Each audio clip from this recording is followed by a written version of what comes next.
Bismillahirrahmanirrahim. Alhamdulillah nahmaduhu wa nasta'inuhu wa nastaghfiruh. Wa na'udzu billahi min syururi anfusina wa min sayyiati a'malina. May yahdihillahu fala mudilla lahu wa may yudlil fala hadiya lahu. Asyhadu an la ilaha illallah wahdahu la syarika lah wa asyhadu anna Muhammadan abduhu wa rasuluh la nabiyya ba'dah. Allahumma salli wa sallim ala nabiyyina Muhammad wa ala alihi wa sahbihi ajma'in amma ba'd. Hadirin dan hadirat serta para pemirsa yang saya hormati, Assalamualaikum warahmatullahi wabarakatuh. Alhamdulillah, kita bersyukur kehadirat Allah Azza wa Jalla. Pada pagi ini kita akan belajar tafsir Al-Quran berdasarkan tafsir Al-Furqan juz yang ke-6 halaman 171 sampai 180.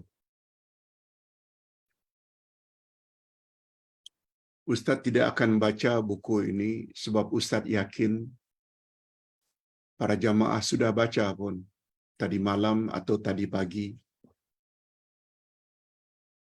Jadi masa lebih kurang setengah jam atau ke 40 minit ini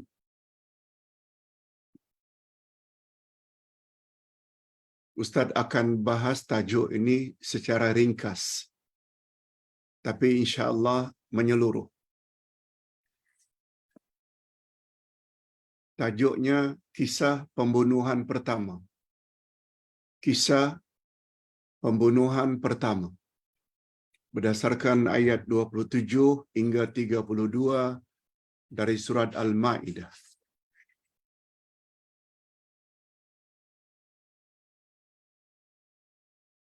Sebagai mukaddimah,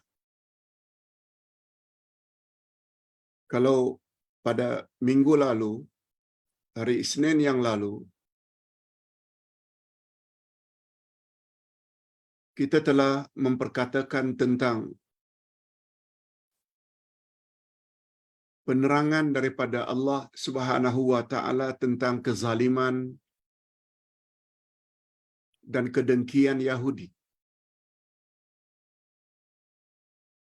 Yahudi terkenal dengan zalim dan dengki, hasad. Walaupun mereka tahu agama yang dibawa oleh Nabi Muhammad sallallahu alaihi wasallam itulah agama yang benar, walaupun mereka tahu Nabi Muhammad lengkap dengan sifat-sifatnya sebagaimana tertera di dalam Taurat, adalah nabi yang terakhir, mereka tahu. Tapi karena Nabi Muhammad dari kalangan orang Arab, bukan Bani Israel, mereka dengki. Mereka hasad. Itu maksudnya mereka tolak Nabi Muhammad sallallahu alaihi wasallam, mereka tolak agama Islam yang baginda bawa semata-mata karena dengki. Orang yang dengki lebih berbahaya dari orang yang jahil. Orang jahil menolak sesuatu karena tidak tahu. Tapi dengki menolak sesuatu kebenaran padahal mereka tahu kebenaran itu. Mereka tahu kebenaran itu. Sebagaimana contoh yang kita sebut semalam tentang orang yang tidak ada akal.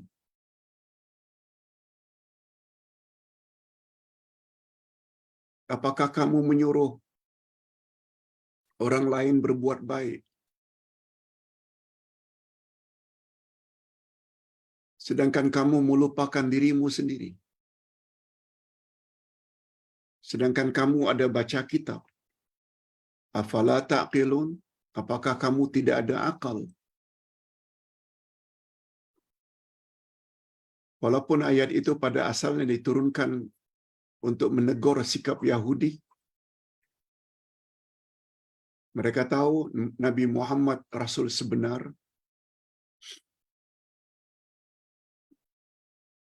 Mereka suruh saudara mara mereka ikut Muhammad, tapi mereka sendiri tidak mau ikut. Sedangkan mereka tahu dalam kitab Taurat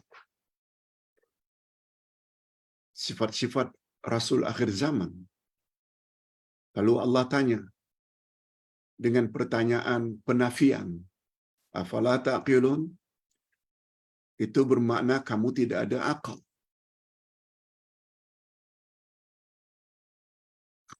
Afala taqilun? Itu bermakna kamu tidak memikirkan.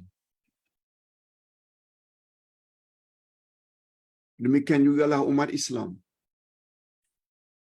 Andai kata tahu dalam ayat Quran, hadis Nabi,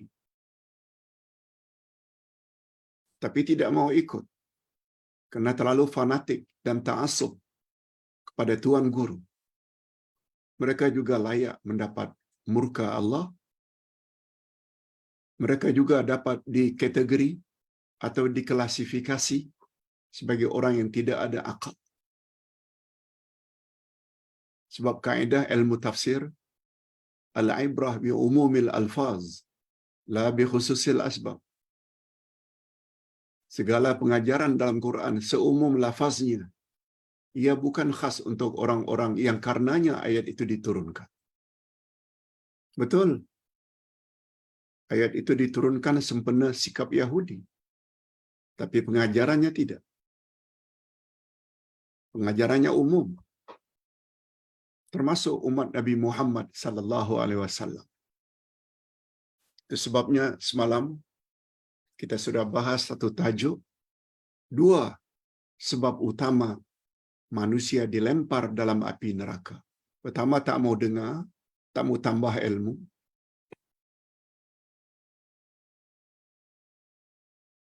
Yang kedua, tidak mau gunakan akal.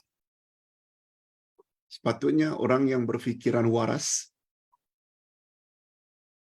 kalau sesuatu itu diikuti dengan dalil, hujah, argumen, mereka senang terima. Senang terima.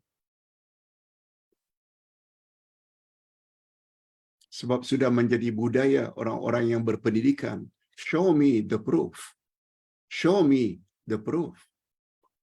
Tunjukkan kepada aku bukti, dalil, baru aku boleh percaya. Mengapa mereka dalam hal-hal keduniaan boleh percaya bila ada hujah? Tapi hal-hal agama, lengkap ayat Quran lagi, yang tak pernah salah. Lengkap dengan hadis Nabi yang sahih lagi. Sedangkan Nabi maksum, lalu tak percaya. Di mana akal awak? Sebabnya pengalaman 50 tahun dalam berdakwah. Pengajaran yang Ustaz sampaikan, kebanyakan ini lebih mudah diterima oleh orang-orang yang berpendidikan. Sebab mereka sudah terbudaya. Show me the proof. Tapi sangat sulit diterima oleh orang-orang yang berada jauh, orang yang tidak berpendidikan. Sebab mereka terlalu ta'assub dan fanatik kepada tuan guru. Okey, itu baru mukaddimah. Di antara penyebab Yahudi tidak mau terima kebenaran adalah karena dengki. Nah, pada ayat yang akan datang ini, kita akan bahas tentang gara-gara dengki juga.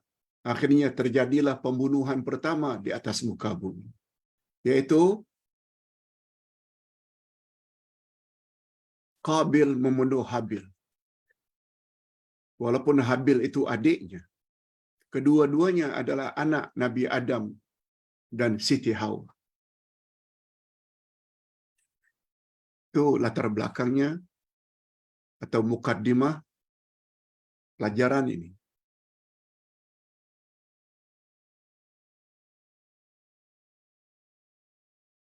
Sebelum Ustaz teruskan,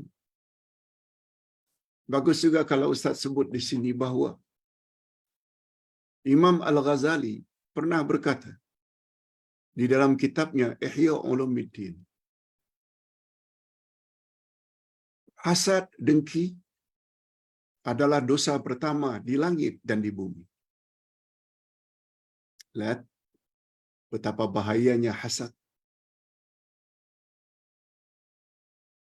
Keengganan iblis sujud kepada Adam ketika Allah suruh usjudu li Adam fasajadu illa iblis. Sujudlah kamu kepada Adam. Semua malaikat sujud kecuali iblis.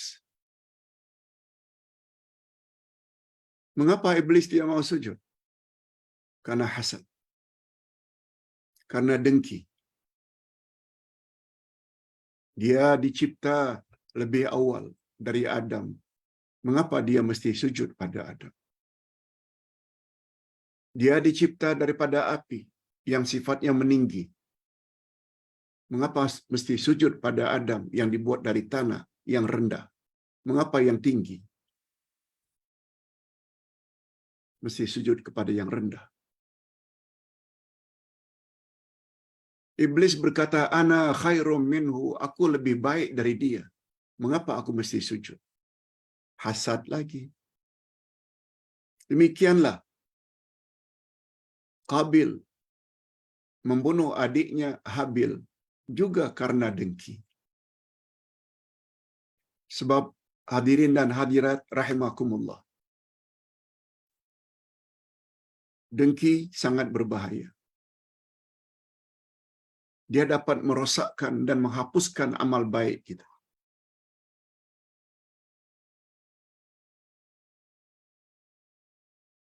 Kita lanjutkan kisahnya.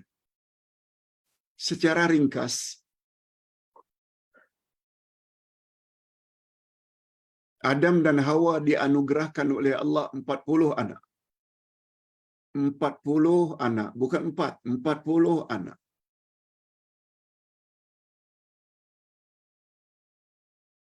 Melalui 20 kelahiran. 20 kali melahirkan. Karena setiap lahir kembar. Laki-laki perempuan. Laki-laki perempuan. Twin.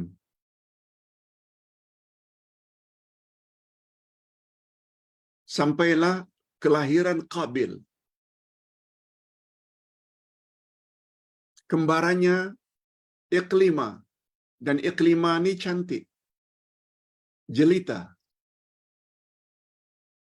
Rupawan. Dan adiknya pula bernama Habil. Kembarannya pula Labuda. Labuda tidak cantik.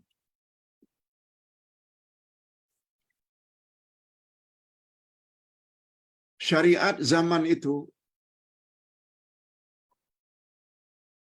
boleh kawin adik-beradik. Syariat zaman Nabi Adam boleh kawin adik-beradik, tapi dengan syarat tidak boleh kawin adik-beradik kembar. Iklimah walaupun cantik, kembarannya Qabil tak boleh mengawini Iklimah. Sebagaimana Habil juga tidak boleh kawin dengan Labuda. Yang boleh kawin zaman itu Qabil dengan Labuda yang tidak cantik, Habil dengan Iklimah yang cantik jelita. Atas sebab itulah Qabil jadi hasad.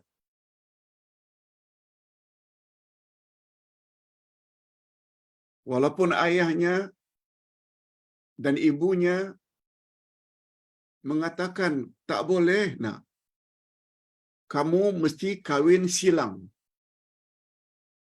Tidak boleh kawin dengan adik kembar. Ini syariat zaman itu ya, tentang munakahat. Tentang nikah menikah, ini zaman itu. Ingat ya, dalam bab syariat Allah menetapkan berbeza-beza antara satu nabi dengan nabi yang lain. Lain dalam bab akidah. Akidah tetap sembahlah Allah yang Maha Esa. Tapi bab syariat seperti syariat salat. Salat sudah ada sejak zaman dahulu lagi. Kita tahu syariat salat di zaman Nabi Musa 50 waktu. Syariat puasa zaman Nabi Nuh hanya 3 hari. Beza dengan salat dan puasa umat Nabi Muhammad. Walaupun namanya sama. Nah, kembali kepada syariat pernikahan atau perkawinan, boleh adik-beradik. Sebab tidak ada manusia lain zaman itu. Tak akan kawin dengan binatang pula. Tak akan kawin dengan jin pula. No. Manusia mesti kawin dengan manusia.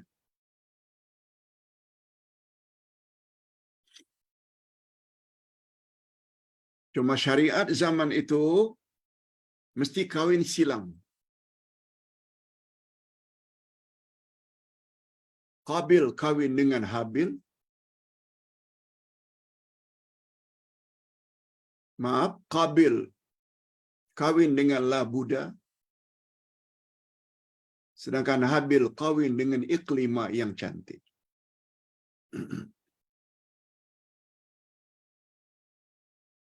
Hadirin dan hadirat serta para pemirsa yang saya hormati.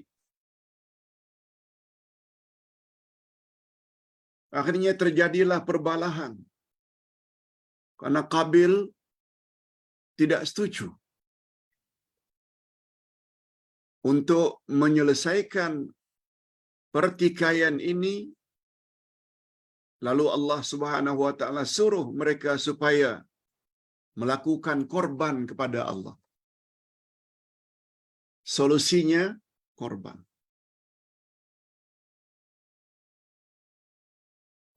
Korban makna asalnya takarrub, mendekatkan diri pada Allah. Itu makna asalnya korban.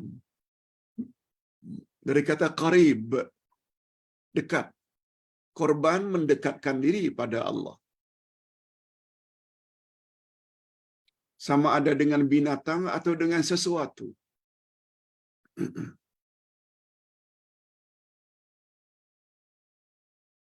Qabil kerjayanya adalah petani. Habil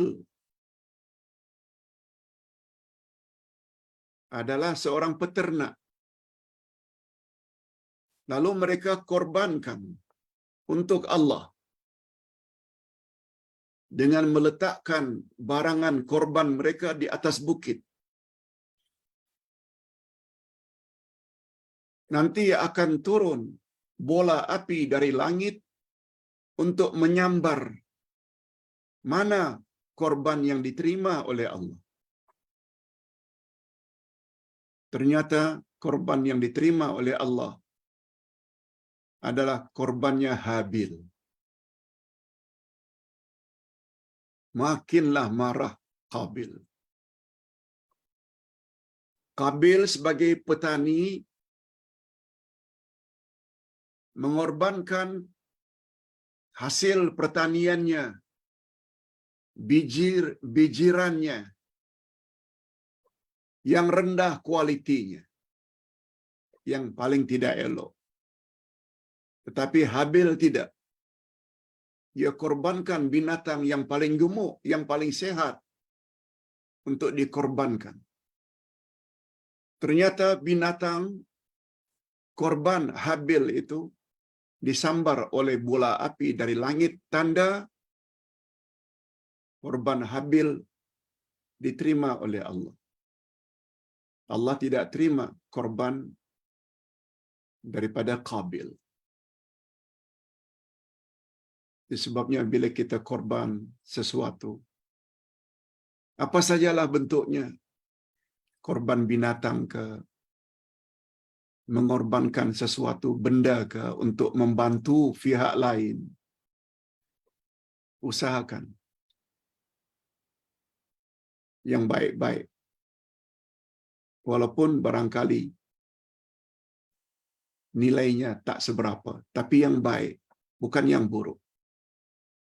Begitu cara kita mendekatkan diri kepada Allah. Itu sebabnya semalam kita ada sebut tanda-tanda orang yang panjang akal menurut Nabi.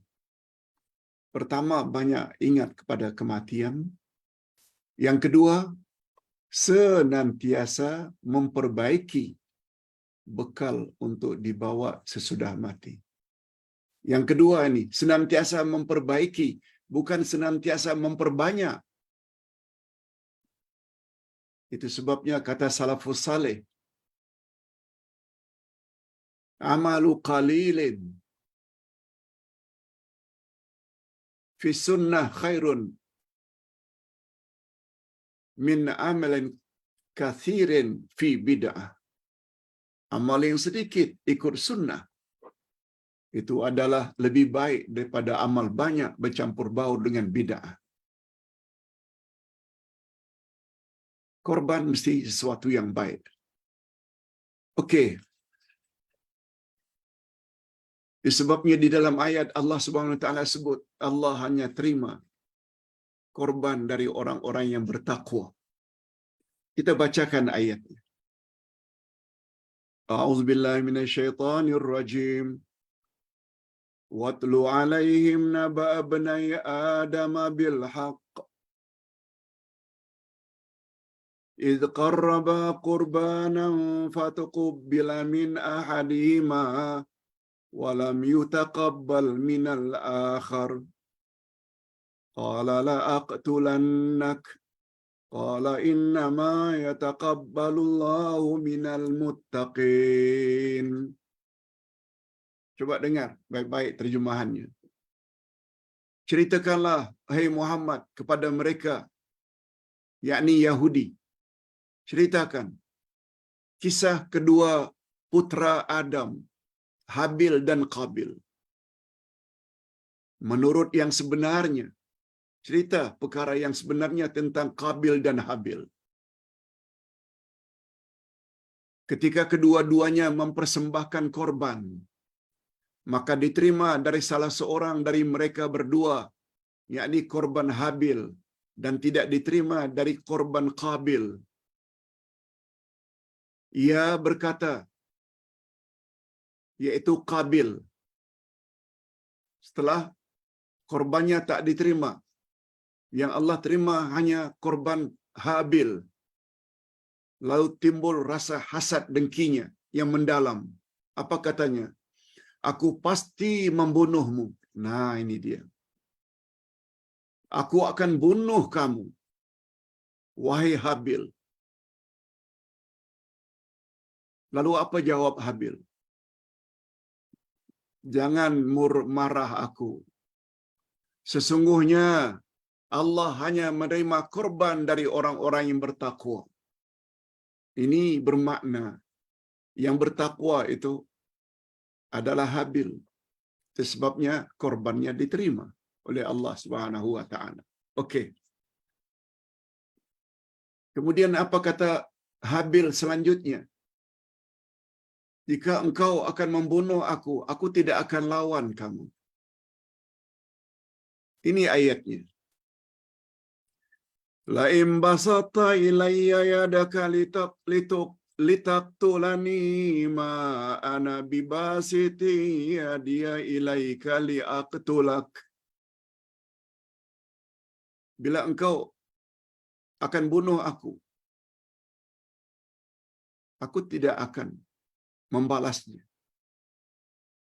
Inni akhafullah rabbal alamin. Sebab aku takut pada Allah, Tuhan sekalian alam. Ini menunjukkan orang yang bertakwa. Inni uridu an tabu'a bi ithmi wa ithmik fatakuna min ashabin nar wa dzalika jazaa'uz zalimin. Selanjutnya kata Habil, sesungguhnya aku ingin agar kamu kembali dengan membawa dosa membunuhku. Jika kau ingin juga membunuhku, bila dah mati nanti kau akan membawa dosamu dan dosa membunuh aku. Dosa membunuhku dan dosamu sendiri karena membunuh. Maka kamu akan menjadi penghuni neraka.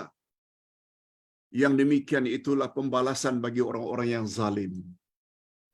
Zalim. Zalim maknanya tidak pandai meletakkan sesuatu pada tempatnya. Sudah menjadi syariat zaman itu, boleh kahwin adik-beradik. No problem. Tapi mesti silang. Begitu ketentuan Allah yang disampaikan oleh bapa mereka, Adam, tapi Qabil tak mau ikut. Itu maknanya zalim.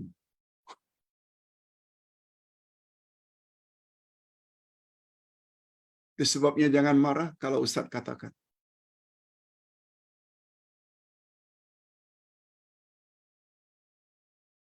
Dalam masalah agama ada dalil dari Quran. Begini dan begitu. Dijelaskan oleh Rasul. Dalam hadis sahih begini dan begitu. Kita tak mau ikut. Kita lebih ikut pada tuan guru. Walaupun tak bawa dalil. Anda ketika itu sudah berbuat zalim. Apa sebab? Yang adil itu bila kita ikut Allah dan ikut Rasul. Semua perintah Allah adalah benar belaka. Zalikal kitabu la raiba fi. Tak ada yang boleh diragukan. Rasul adalah maksum yang diperintahkan oleh Allah untuk membimbing umat bagaimana cara salat, puasa. Lalu tak diikut. Sama ada kita sadar ke tidak sadar. Kita sebenarnya telah berbuat zalim. Ingat, ini prinsip tanpa kita sadari. Dan itulah sebenarnya yang syaitan mahu. Ustaz tidak kata tak boleh ikut pendapat ustaz, pendapat muballigh, pendapat pendakwah, pendapat habib. Ustaz tidak kata begitu. Ikut. Selagi mereka bawa dalil.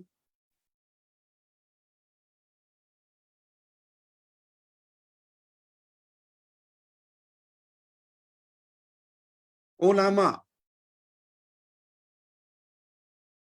disebut oleh Nabi sebagai pewaris Nabi. Ini ada yang tanya dalam beberapa hari yang lalu dalam Facebook.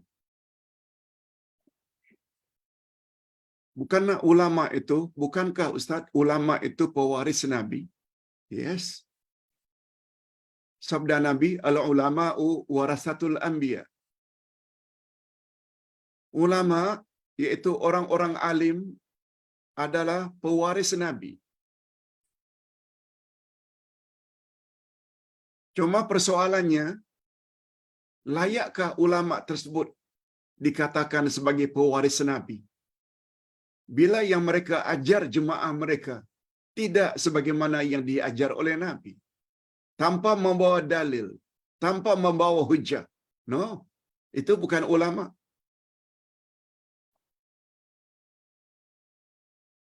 Itu namanya ular semak. Al-ulama'u warasatul anbiya. Ulama itu pewaris, penerus para nabi. Kalau Nabi ajar umatnya, ajar sahabat-sahabatnya, berpandukan Al-Quran kalamullah, dan Nabi pula dibenarkan oleh Allah untuk explain kepada umat. Karena Nabi mendapat bimbingan daripada Allah melalui malaikat. Sebagaimana firman Allah dalam surat An-Nahl ayat 44. Wa anzalna ilaika dzikr litubayyana lin-nasi ma nuzila ilaihim. Kami telah turunkan kepada engkau Al-Quran, wahai Muhammad, supaya kamu perjelaskan kandungan Quran itu kepada umat manusia. Litubayyina, bukan sekedar lituballigha, bukan sekedar menyampaikan, no. Litubayyina, tubayyin lain, tuballigh tabligh. Tubayyin, kalau kita lihat terjemahan English, to explain clearly. Ayat Quran tentang aqimus salah. Lalu Nabi explain kepada sahabat macam mana angkat tangan, di mana letak tangan, apa patut dibaca, bagaimana rukuk, bagaimana i'tidal, bagaimana sujud. Itu namanya to explain.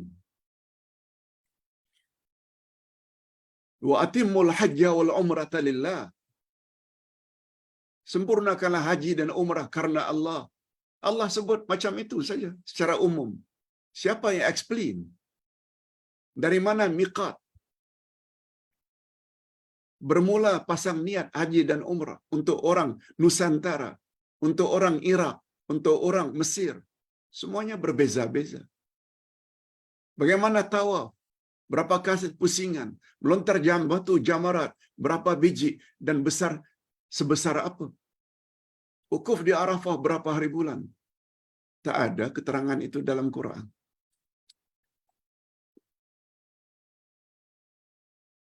Sekali lagi, ulama itu penerus dan pewaris, dan bukan ulama itu pewaris. Bila Islam yang disampaikannya sesuka-suka hati, akalnya sendiri, tanpa membawa hujah dan dalil. Ustaz berani mengatakan, jangan ikut Abdullah Yassin. Andai kata Abdullah Yassin tidak mampu mendatangkan hujah Quran dan Sunnah dalam satu-satu perkara yang dia tanya, jangan ikut. Ustaz pun tak mau terima dosa. Itu sebabnya ada pertanyaan-pertanyaan yang Ustaz terpaksa tangguh, tidak jawab on the spot. Sebab ilmu kita terbatas. Ambil masa, nak cari jawabannya.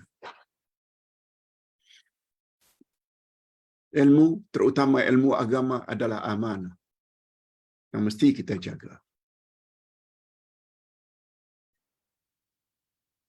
Jadi berbalik kepada dialog antara Qabil dan Habil. Habil kata, aku pasti bunuh kamu, didorong oleh rasa dengkinya.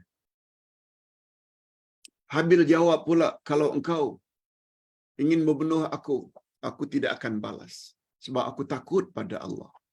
Di sini disebut 3 sebab mengapa dia takut.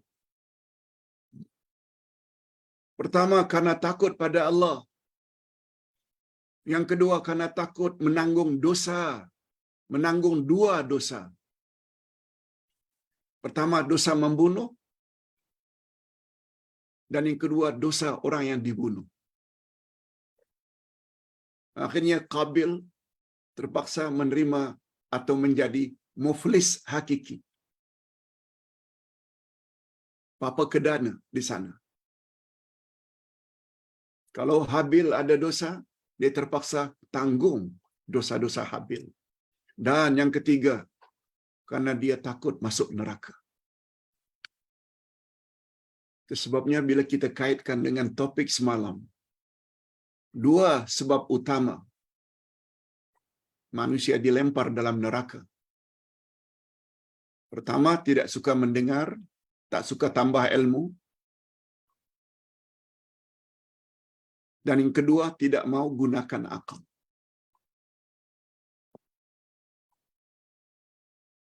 Itu sebabnya Ustaz semalam lupa nak sebut satu contoh. Ibu-ibu dan bapa sekalian, bimbing anak-anak, didik anak-anak. Berakal tak? Berakal.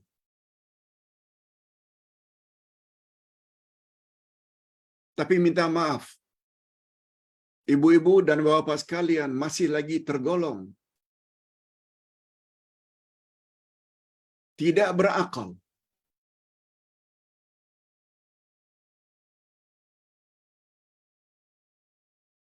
Kalau pendidikan itu fokus hanya agar anak berjaya di dunia. Akademiknya semuanya A belaka. Akidahnya C. Cara ibadatnya C. Akhlaknya C. Walau hebat macam mana. Ada BA, ada master, ada PhD, ada profesor dalam bidang masing-masing. Tapi akidahnya, ibadatnya. Sebab setelah mati, itu yang akan ditanya. Man Rabbuka? Tapi anak tak kenal Allah. Tak diajar al-asma'ul husna. Wa man nabiyuka? Siapa nabimu? Tak diajar hadis-hadis Nabi. Tak diajar tafsir Al-Quran. Tak diajar bagaimana cara beribadat yang benar. Macam mana tak jawab nanti? Wa ma dinuka? Dengan kata lain, ringkasnya, fokus kepada akademik saja, tapi agama anak tidak dibimbing. Tuan-tuan masih lagi dalam klasifikasi tidak punya akal.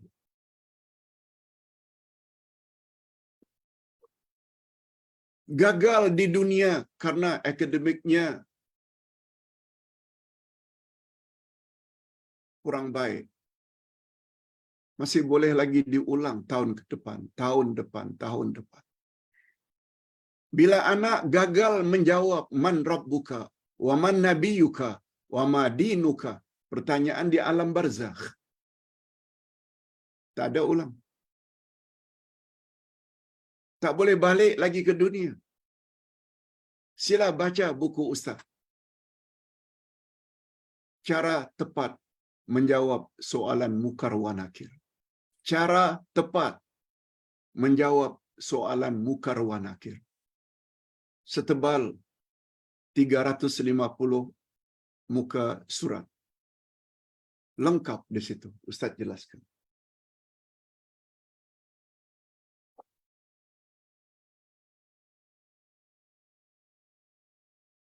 Tak ada di sini.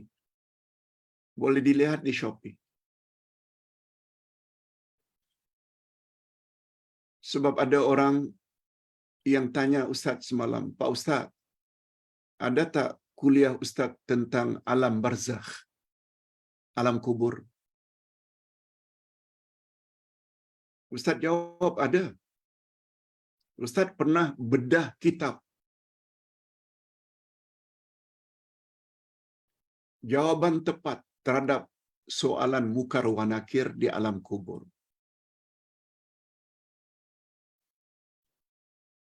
Topik itu tu, bedah buku itu, kalau tak salah, ada 10 ke 12 siri lengkap tentang alam barzakh yang kita perlu tahu. Lalu Ustaz kata, tolong telefon tim dakwah Ustaz, khasnya Pak Yusuf, minta beliau kirimkan kepada anda YouTube tentang alam barzakh. Baik, hadirin dan hadirat rahimakumullah. Allahu Akbar.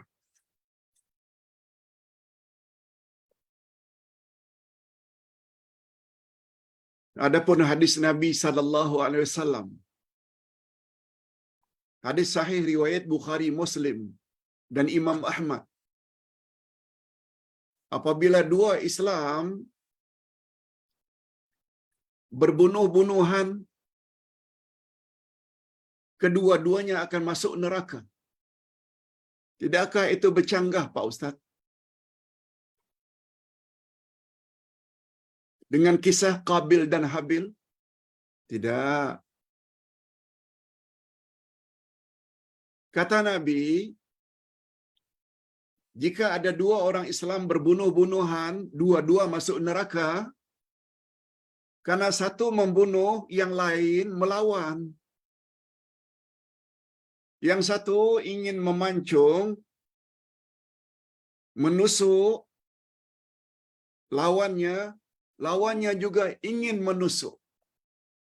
Itu baru kedua-duanya masuk neraka. Beza dengan cerita Qabil dan Habil. Hanya sebelah pihak saja. Habil tak melawan.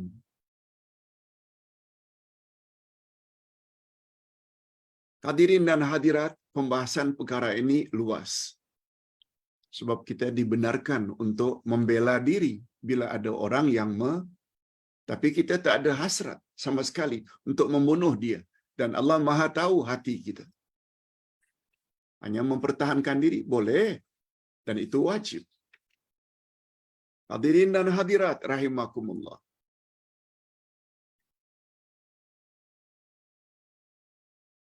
Setelah Habil dibunuh dan mati, Qabil tidak tahu macam mana nak buat.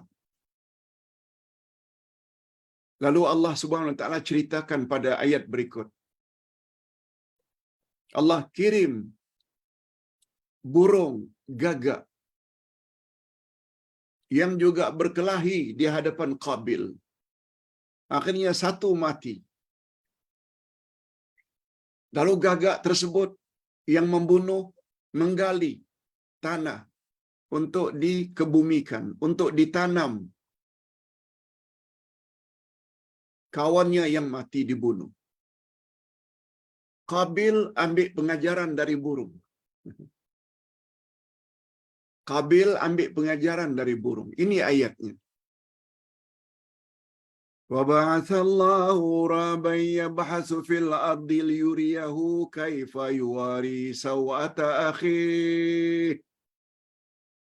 Qala ya waylata a'jaztu an akuna mithla hadzal ghurab fa uwariya sawata akhi fa asbaha minan nadimin. Allahu akbar. Cantiknya ayat Quran. Penuh dengan kisah-kisah zaman silam. Kita tak tahu kalau tidak ada Al-Quran. Kemudian Allah menyuruh seekor burung gagak menggali-gali di bumi untuk memperlihatkan kepada Qabil bagaimana dia sebenarnya menguburkan mayat saudaranya. Berkata Qabil, aduhai celakanya aku, mengapa aku tidak mampu berbuat seperti burung gagak itu? Lalu aku dapat menguburkan mayat saudaraku ini. Karena itu, jadilah dia di antara orang-orang yang menyesal. Menyesal. Setelah saudaranya Habil meninggal dunia. Tapi dah tak ada guna lagi. Tak ada guna lagi.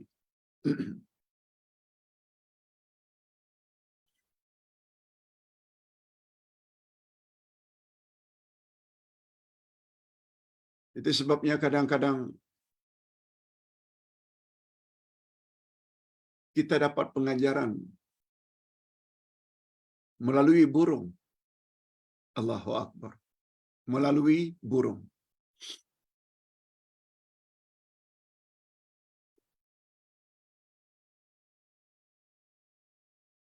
Sebagaimana cerita burung gagak tadi. Dapat ambil pengajaran. Seorang ibu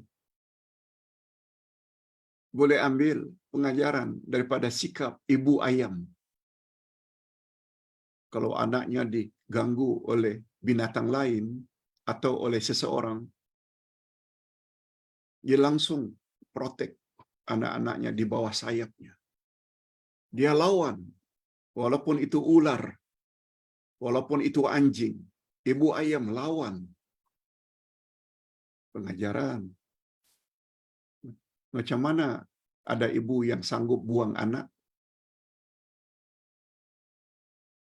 Tak ambil pengajaran dari ayam ke?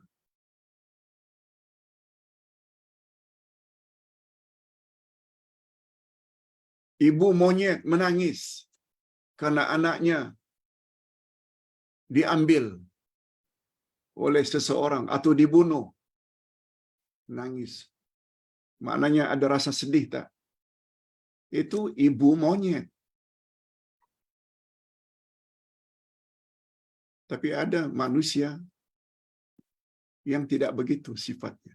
Itu maksudnya. Kadang-kadang kita perlu ambil pengajaran hatta dari binatang. Nah, kita sampai ke ayat yang terakhir.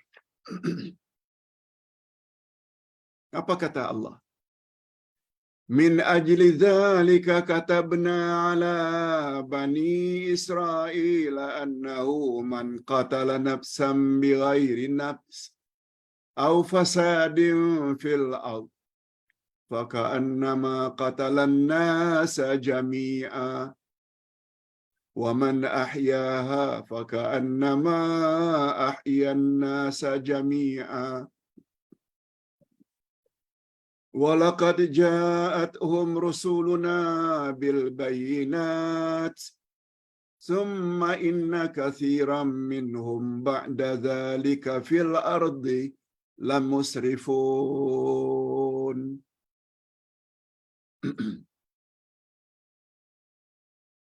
Oleh karena itu kami tetapkan suatu hukum bagi Bani Israel. Ini kembali kepada Bani Israel. Diselingi tengah-tengahnya kisah Qabil dan Habil.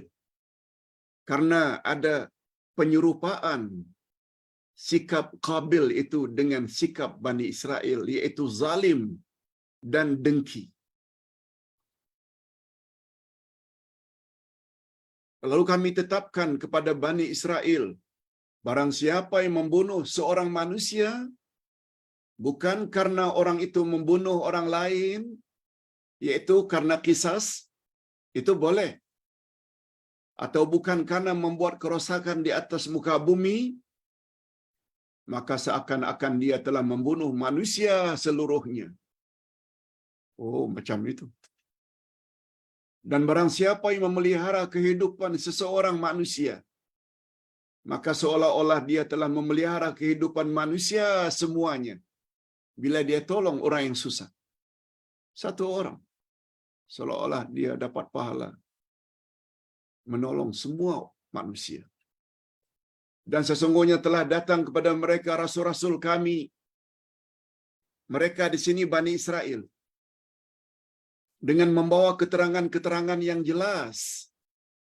Kemudian banyak di antara mereka sesudah itu sungguh-sungguh melampaui batas dalam berbuat kerosakan di atas muka bumi. Itu sifat Bani Israel.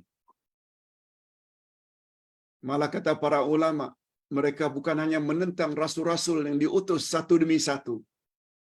Malah ada rasul yang mereka bunuh. Semua kita tahu, yang dibunuh oleh Bani Israel itu khasnya Yahudi adalah Zakaria dan anaknya Yahya. Mati dibunuh. Sungguh mereka melampaui batasan.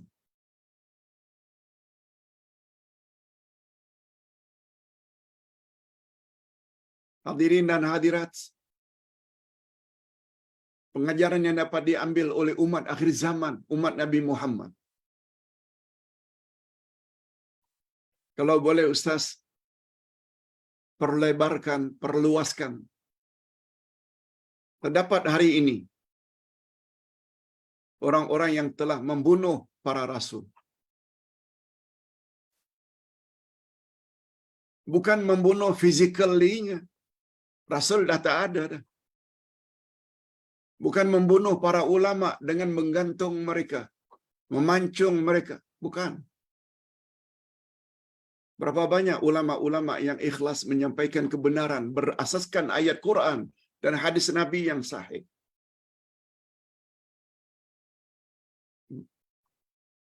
Mereka dihalang dari menyampaikan kebenaran. Bagi ustaz, hukumnya juga termasuk membunuh Rasul. Sebab ulama warasatul anbiya, penerus tugas Rasul, lalu dihalang-halang. Mereka juga besar azabnya yang bakal mereka terima di akhirat nanti. Sehingga orang ramai menjadi terhalang mendapat kebenaran. Karena dihalang, tak dibenarkan. Hati-hati orang-orang yang mempunyai wewenang, orang-orang yang mempunyai otoriti, pemberi tauliah, halang orang yang ingin menyampaikan kebenaran. Anda sebenarnya tergolong ke dalam orang-orang yang telah membunuh Rasul.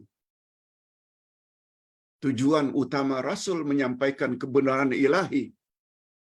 Setelah Rasul meninggal dunia, para ulama dijadikan penerus. Ingin menyampaikan exactly sebagaimana yang Rasul sampaikan, Quran dan sunnah Nabi yang sahih. Lalu dihalang. Anda juga termasuk ke dalam orang yang telah membunuh Rasul. Setuju? Tidak setuju? Itu pandangan pribadi Ustaz. Kalau kita tahu tafsirannya, itu sebenarnya tafsirannya. Bahaya. Hadirin dan hadirat rahimakumullah, ini dulu yang dapat Ustaz sampaikan. Mudah-mudahan ada jugalah manfaatnya. Masya Allah. Ustaz janji tadi setengah jam. Lalu jadi 1 jam. Memang penjelasannya menarik. Banyak pengajaran yang dapat kita ambil. Terutama tentang bahaya dengki. Itu sebabnya sila baca buku Ustaz Tafsir Al-Furqan Juz 30. Bagi yang sudah punya buku ini, baca tafsiran surah second last, yaitu Qul a'udzu birabbil falaq, min syarri ma khalaq, wa min syarri ghasiqin idza waqab, wa min syarri naffatsati fil 'uqad, wa min syarri hasidin idza hasad. Mengapa dari segala kejahatan itu terakhir disebut dari kejahatan orang yang dengki apabila dia dengki? Ini memberi isyarat dengki adalah sangat-sangat berbahaya. Ustaz tidak bermaksud nak menjelaskan jadi panjang lagi nanti. Sila baca. Yaitu tafsir surat Al-Masad. Maaf, surat Al-Falaq. Qul a'udzu birabbil falaq. Silakan. Banyak pengajaran dapat kita ambil daripada surah tersebut.